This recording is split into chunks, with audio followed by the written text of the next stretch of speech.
우리 여기 참여하시는 분들은 지금 저를 보고 계신데 우리 온라인에 계신 분들도 저와 이렇게 내 눈을 바라봐, 저와 이렇게 눈을 맞추시고 제가 오늘 자주 이렇게 화면을 뚫어지라 이렇게 쳐다보도록 하겠습니다. 온라인이더라도 신령과 진리로 예배할 수 있는 우리 모든 성도님들 되시기를 바랍니다. 온라인에 계신 뿐만 아니라 여기 함께 계신 분들 함께 제목을 한번 읽어볼까요? 시작. 3.1절과 코로나 그리고 나.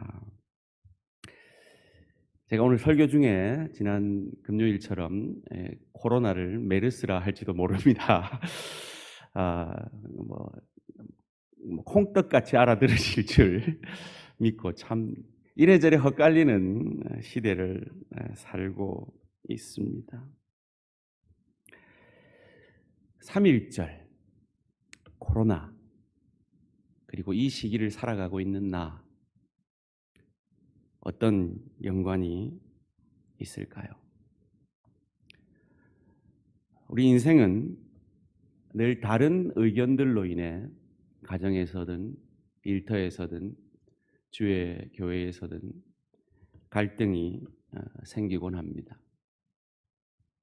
그런데 그 다른 의견들이 오늘 인류의 발전들을 이루어 내었습니다. 그 서로 다른 견해들로 인해서 서로의 장점들이 서로에게 도움이 되어서 인류는 성장해 왔습니다. 그 다름을 존중하고 그 다름을 통하여 시너지를 만들어 내므로 말이죠. 그래서 저는 이 말을 참 좋아합니다.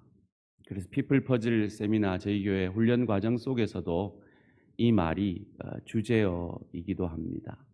진리 안에서 다른 것은 다를 뿐이지 나쁜 것이 아니다. 한번 같이 읽어볼까요? 시작. 진리 안에서 다른 것은 다를 뿐이지 나쁜 것이 아니다. 우리 모든 대한 가족들이 다 같은 생각과 다 같은 관점을 가질 수 있는 것은 아닙니다. 그래서 함께 모이기를 원한 지체도 있고 이 시대에 온라인으로만 예배를 드리기를 원하는 성도들도 있었습니다. 틀린 생각들이 아니라 다 다른 생각들입니다. 그리고 주의 교회는 그 다름을 존중하여서 오늘 함께 하신 분들도 그리고 지금 온라인으로 함께 예배를 드리시는 사랑하는 우리 대한 가족들도 주님 앞에 신령과 진리로 예배 드리고 있는 줄 믿습니다. 그런데 우리는 인생 속에서 다름을 넘어서 틀림을 맞닥뜨릴 때가 있습니다. 그럼 다름과 틀림은 우리가 어찌 구분해 내어야 할까요? 사전적인 정의로 가장 간단하게 우리는 이 다름과 틀림을 이렇게 말할 수가 있습니다. 다름은 비교의 대상과 같지 않다는 뜻. 영어로 말하면 different, diverse라는 뜻이고, 틀림은 정당한 기준에 맞지 않는다라는 뜻. 영어로 말하면 wrong, incorrect라는 의미입니다. 그런데 저희는 우리도 모르게 다른 것을 틀렸다라고 말할 때가 많이 있습니다. 맛이 틀리다. 맛이 틀릴 수가 있습니까? 맛은 다른 거죠. 색깔이 틀리다. 다른 건데 틀리다라고 우리도 모르게 표현을 그렇게 합니다. 오늘 이 한국 교회가 반으로 나누어졌습니다. 오늘 주일날 모여 예배드리는 교회와 그렇지 않은 교회. 틀렸다가 아니라 다른 견해 가운데, 다른 결정 가운데 그렇게 하는 것입니다. 재택근무를 하는 회사가 있습니다. 틀린 게 아닙니다. 다른 겁니다. 그러면 회사에 가는 그 회사는 부도덕한 회사입니까? 다른 상황과 다른 형편 속에서 다른 결정을 내렸을 뿐입니다. 어느 가게는 가게를 닫았습니다. 옳고 틀림의 문제가 아니라 다른 의견입니다. 어느 가게는 열었습니다. 그들의 형편 속에서 다른 견해를 가진 것입니다. 그럼에도 우리는 인생 가운데 틀림을 맞닥뜨리게 됩니다. 정당한 기준에 맞지 않는다. 뭘까요? 대표적으로 법입니다. 예를 들어 정부 당국이 모든 모임은 폐한다라고 법으로 공포를 했다면 우리가 오늘 모이는 것은 틀린 겁니다. 그러나 권했을 때는 선택의 여지가 있는 거죠. 그 모든 결정은 법으로 당회가 결정하게 되어 있습니다. 그렇다면 우리에게 정당한 기준은 무엇일까요? 법을 넘어서는 기준, 하나님의 말씀입니다. 그래서 정부가 아무리 동성애를 다름이다라고 말하더라도 하나님의 말씀이 틀렸다라고 하기 때문에 교회는 그것을 틀렸다라고 말할 수밖에 없습니다. 일제 침탈도 그러합니다. 틀린 것입니다. 그 틀림에 저항하는 것은 정당한 것입니다. 그래서 우리는 3.1 운동을 정당한 운동이라 101년 동안 기념하고 있습니다. 오늘은 101주년 3.1 운동입니다. 3.1 운동이 있었습니다. 3.1절 이 101주년을 맞이하여서 당시의 한국 교회는 이 3.1 운동에 엄청난 힘을 보태었습니다. 이 3.1절이 기독교가 주관이었다라는 해석들이 있는데 사실은 당시의 기독교는 약 많이 잡아도 24만 1% 정도의 인구 분포밖에 되지 않았습니다. 당시에 천도교라는 종교는 헌금을 내는 사람만 200만, 교적부에만 300만의 신도가 있었습니다. 당연히 그들이 이 3.1 운동에 혁혁한 공로를 세운 것은 사실입니다.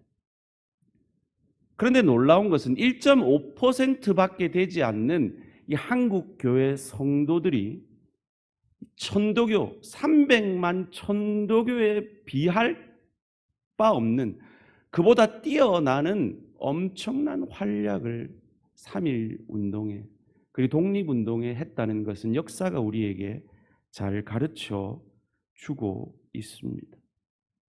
이 3.1 운동으로 경찰에 잡힌 군대에 잡힌 인구 비율이 기독교와 천도교가 5대4였다고 하니까 놀라운 일이죠. 1.5%밖에 되지 않는 그 인구 비율로 나라에 엄청난 기여와 영향력을 끼쳤다라는 것입니다. 독립선언서 서명한 33인 중에 16명이 기독교인이었습니다. 그해 6월까지 투옥된 9,458명 중에 개신교인이 2,087명으로 22%를 차지했습니다. 더욱 놀라운 것은 투옥된 여성들의 대부분이 기독교인이었다는 겁니다. 그해 9월 평양에서 장로회 총회가 열렸을 때 이 운동으로 인해 사망한 장로교 교인이 52명, 투옥자가 3,804명, 목사와 장로가 1,224명이 참석을 해야 됐는데 그중 13%인 134명이 감옥에 있었습니다. 그중에 김선두 목사 총회장과 길선주 목사가 포함되어 있었습니다. 1.5%밖에 되지 않는 이 인구 비율로 나라를 위한 이 독립운동에 이 3.1 운동에 혁혁한 공로를 세웠다는 건 참 놀라운 일이 아닐 수 없습니다.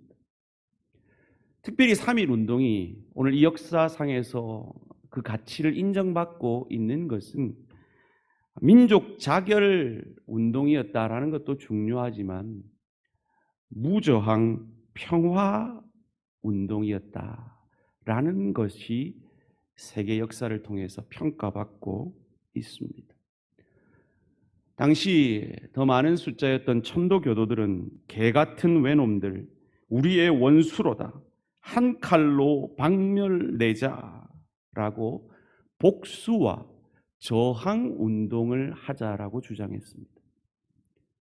그러나 소수였던 기독교인들이 비폭력 평화 시위를 하자라는 주장을 하여서 비폭력 평화 시위로 이 3.1 운동이 전개되었다라고 현재 UCLA 한국학과 석좌 교수인 옥성득 교수가 우리에게 말해주고 있습니다. 불의에는 대항하지만 증오가 아니라 사랑으로 그 불의를 맞닥뜨릴 때 약육강식의 논리 가운데 있는 이 세상 속에서 결국 사랑이 승리한다.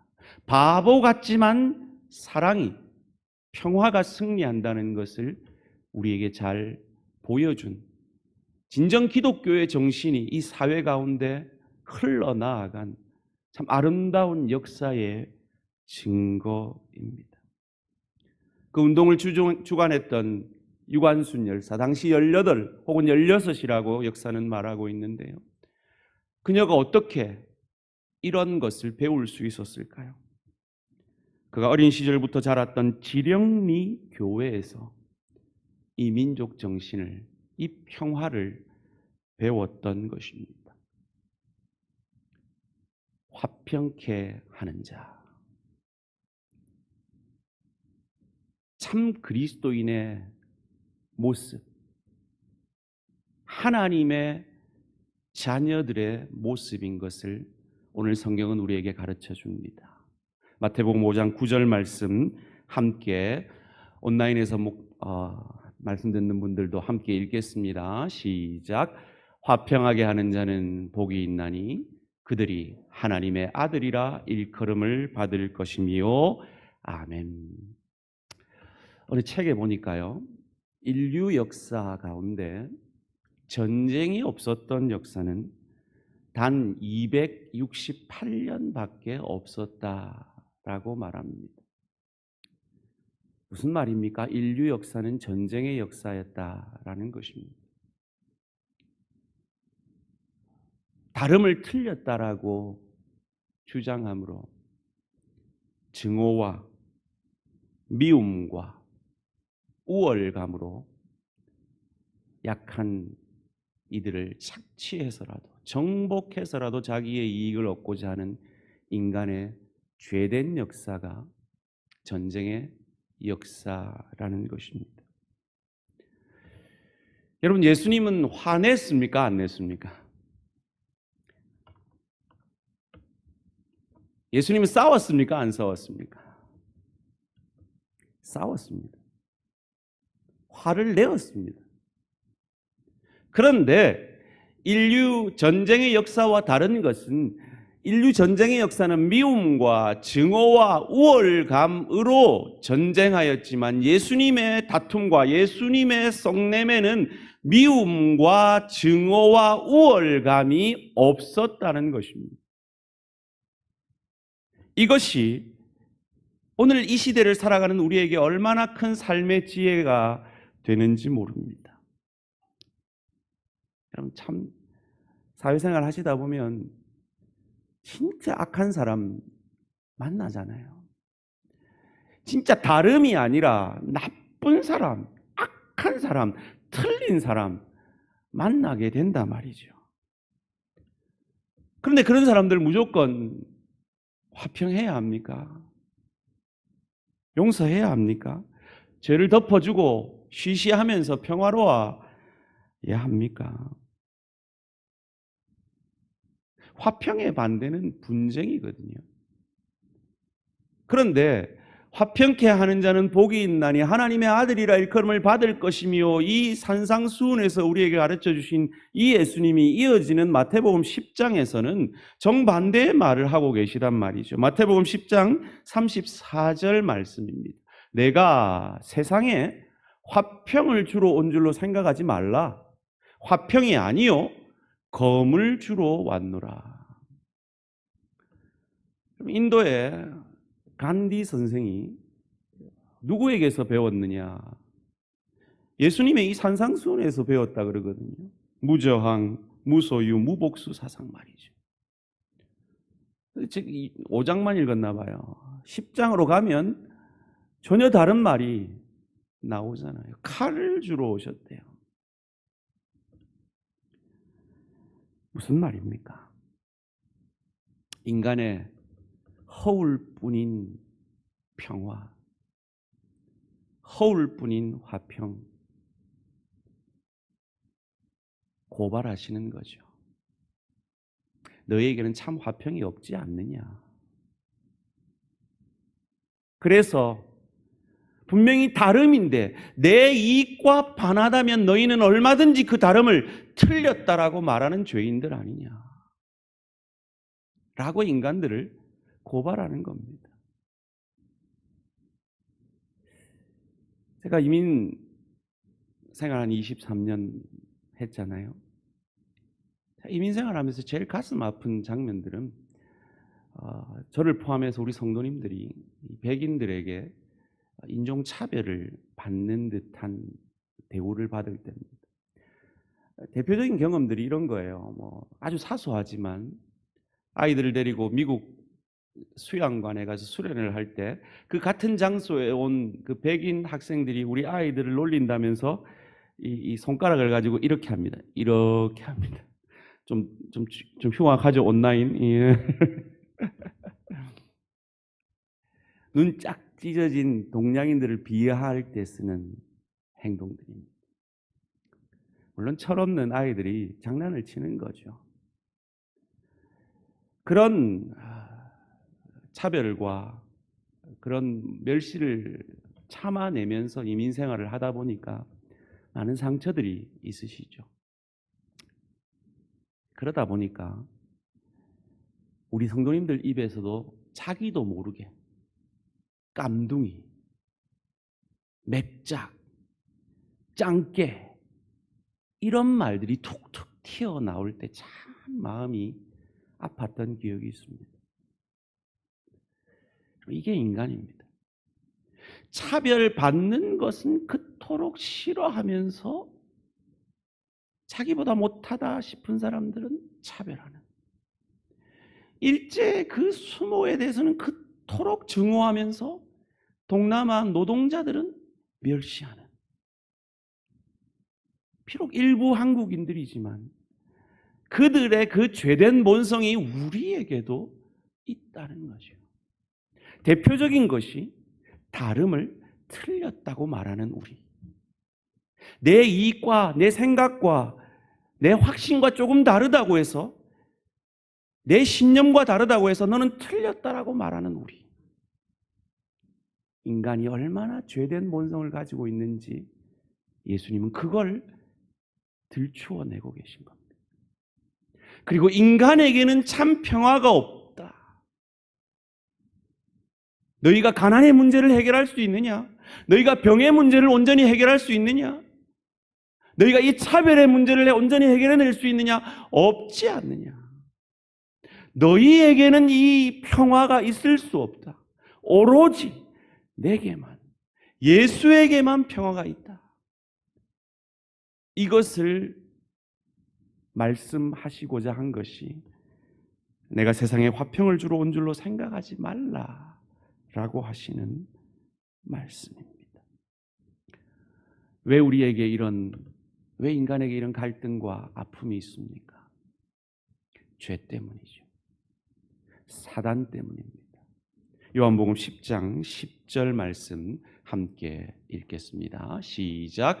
도둑이 오는 것은 도둑질하고 죽이고 멸망시키려는 것뿐이요 내가 온 것은 양으로 생명을 얻게 하고 더 풍성히 얻게 하려는 것이라. 아멘. 도둑인 사탄은 멸망시키려 이 땅에 죄를 유혹하였습니다. 그리고 죄에 빠진 인간은 이 죄로 인해 멸망의 길을 걸을 수밖에 없었습니다. 그 결과가 일제 침탈이었고, 그 결과가 오늘 이 어려운 시대 속에서 우리가 이 어려움을 당하고 있는 것입니다. 이 죄로 인해 멸망의 길로 갈 수밖에 없는 우리를 위해 우리 예수님은 생명을 주시기 위해 이 땅에 십자가 지셨습니다. 우리의 다름이 아니라 우리의 틀림을 치유하시고자, 우리의 틀림을 옳게 만드시고자 오르신 그분의 십자가 보혈이 십자가상에서 흘려져야 했습니다. 나의 하나님, 나의 하나님, 어찌하여 나를 버리십니까? 단 한 번도 경험한 적이 없는 하나님 아버지와의 단절의 아픔을 왜 그분이 경험하셔야 했습니까? 하나님의 공의와 하나님의 사랑이 죄 없으신 당신이 죽어지시지 않고는 하나 될 수 없었기 때문입니다. 그것을 시편 기자는 우리에게 이렇게 가르쳐 줍니다. 시편 85편 10절 말씀입니다.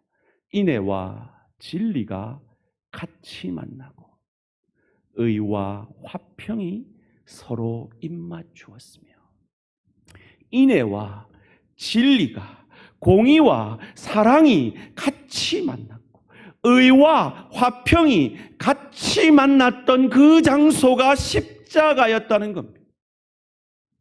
예수 그리스도가 죽어지는 그 장소였다는 겁니다. 그로 인해 우리는 하나님의 자녀 되었고 의롭다 칭함을 받은 하나님의 사람들 되었습니다. 이 놀라운 소식이 복음입니다. 기쁜 소식입니다. 여러분 마스크를 끼고 계셔서 안 보이지만 지금 이 복음의 소식을 듣고 다들 웃고 계시죠? 기뻐하고 계신 거죠? 우리 온라인에 계신 우리 성도님들, 이 복음의 소식이 감격이 되고 계시죠? 그런데 이 복음을 세상은 멸시한단 말이죠. 이 복음 전하는 사람을 메르스라고, 아니 코로나라고 멸시하던 사람이 있었단 말이죠. 사도행전 24장 5절 말씀입니다. 함께 읽습니다. 시작. 우리가 보니 이 사람은 전염병 같은 자라. 천하에 흩어진 유대인을 다 소요하게 하는 자요, 나사렛 이단의 우두머리라. 이걸 오늘 이 시대의 말로 번역하면 우리가 보니 이 사람은 코로나 같은 자라. 누굽니까? 바울입니다. 이 세상의 말이 저는 얼마나 부러운지요. 코로나로 취급받는 이 바울이 얼마나 부러운지요. 1.5%밖에 안 되는 24만의 인구로 3.1 운동을 주도했고 이 민족과 이 나라를 살리는 일에 그들의 온몸을 던졌던 일제시대 우리 성도님들이 얼마나 존경스러운지.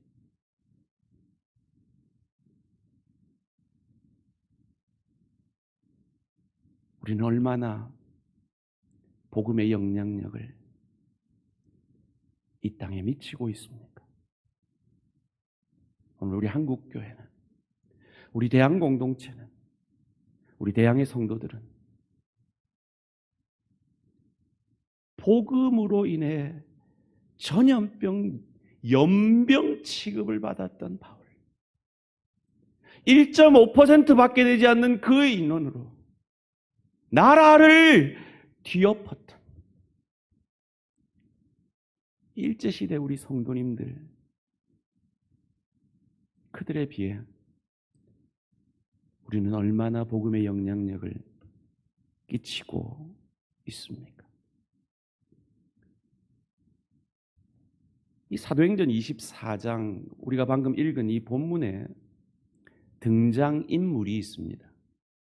우리가 다 읽지는 못했지만 대제사장 아나니아가 있고 로마 총독 벨릭스가 있고, 이 아나니아를 변호하기에 나온 더둘로라는 변호사가 있고, 그리고 바울이 있습니다. 이 무대 배경은 법정입니다.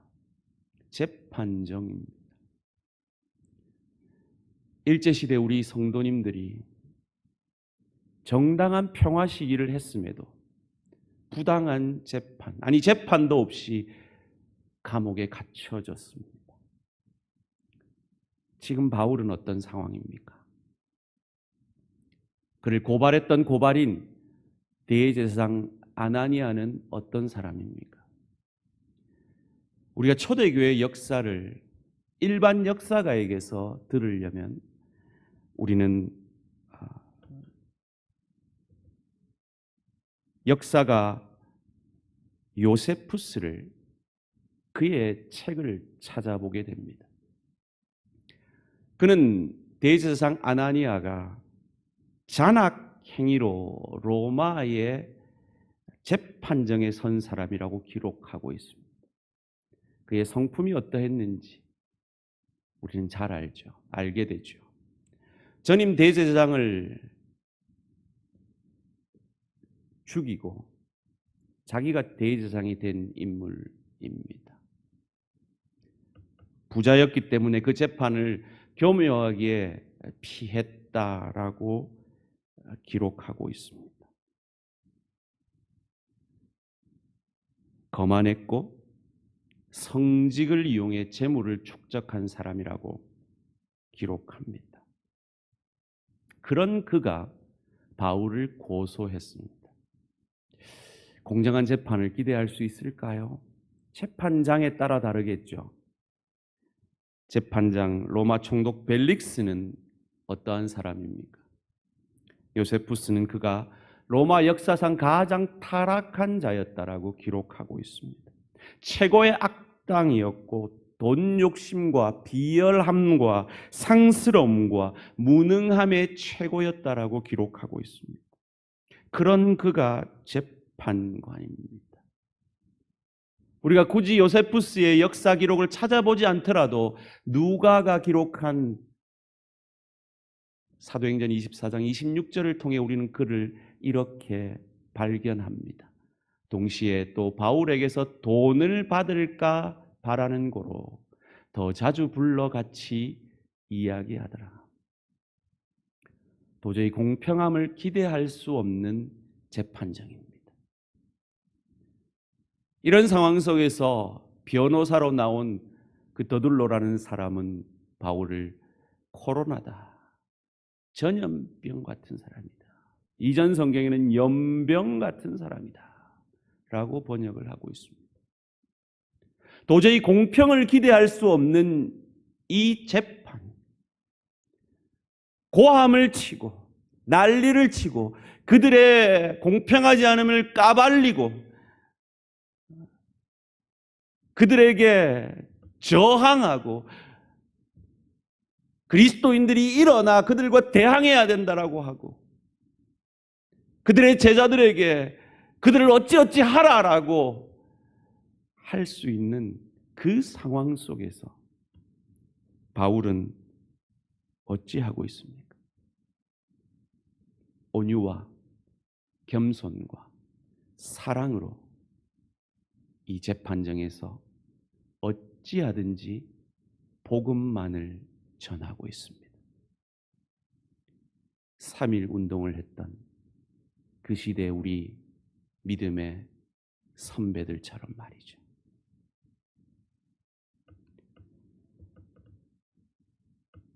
오늘 본문 24장, 사도행전 24장 25절은 이렇게 증언합니다. 바울이 의와 절제와 장차 오는 심판을 강론하니 벨릭스가 두려워하여 대답하되 지금은 가라.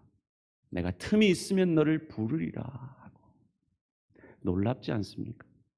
의와 절제와 장차 오는 심판만을 온유함과 겸손함과 사랑으로 강론하였는데 벨릭스가 두려워합니다. 여러분, 이것이 복음의 능력입니다. 바울이 사랑과 겸손과 온유로 이 말을 하고 있다라고 성경은 기록하지 않습니다. 그러나 왜 제가 그렇게 해석을 했을까요? 이어지는 사도행전 26장에서 그의 진심이 이렇게 고백되어지는 걸 통해서 그가 어떤 태도로 이 말을 하고 있는지를 알 수 있기 때문입니다. 사도행전 26장 28절에서 29절 말씀입니다. 아그리빠가 바울에게 이르되 내가 적은 말로 나를 권하여 그리스도인이 되게 하려 하는도다. 바울이 이르되 말이 적으나 많으나 당신뿐만 아니라 오늘 내 말을 듣는 모든 사람도 다 이렇게 결박된 것 외에는 나와 같이 되기를 하나님께 원하나이다 하니라. 이것이 오늘 이 악한 세대 속에서 우리 그리스도인들이 가져야 하는 복음적 태도인 줄 믿습니다. 부당한 세상 속에서, 부당한 권력 속에서, 부당한 대우 속에서 그럼에도 불구하고 온유와 겸손과 사랑을 잃지 않았던 바울처럼 3.1 운동을 주도했던 우리 믿음의 선배들처럼 말이죠.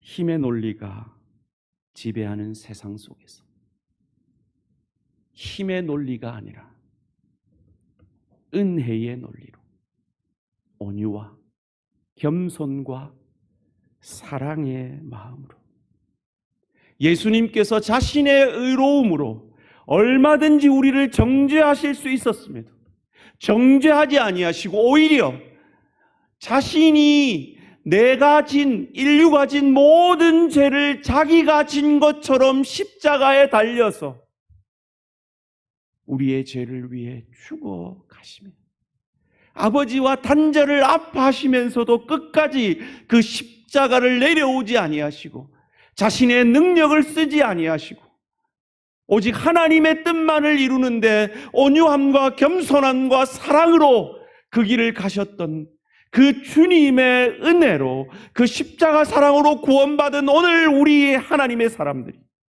하나님의 자녀들이 이 어수선한 시대 속에서 서로를 정죄하기 쉬운 이 아픈 시대를 살아가고 있는 이 상황 속에서 가족에게, 동료에게, 지체들에게 다름을 틀렸다라고 말할 수 있는 이 각박한 세상 속에서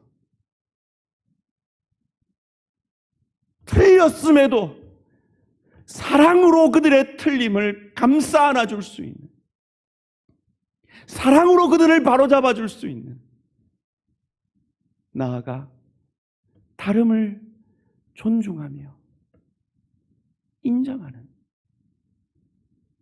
그리하여서 이 각박한 시대 속에서 서로를 세워가며 서로를 격려하며 하나가 되어지는 가정이 되도록, 일터가 되도록, 주의 교회가 되도록 나를 그리스도처럼 내려놓는 저와 우리 모든 성도님들 되시기를 주님의 이름으로 축원합니다. 오늘 이 자리에 함께 계신 우리 성도님들, 그리고 온라인으로 예배를 보고 계시는 사랑하는 우리 대한 가족들, 서로 틀린 생각을 가진 것이 아니라 다른 생각으로 다른 형태의 예배를 드리고 있을 뿐입니다. 지난주에 제가 부탁드린 대로 이 자리에 함께하지 못한 내 사랑하는 지체들에 대해서 농담으로라도 정죄하거나 비난하지 마시기 바랍니다. 동일하게 온라인에 계시는 우리 성도님들에게도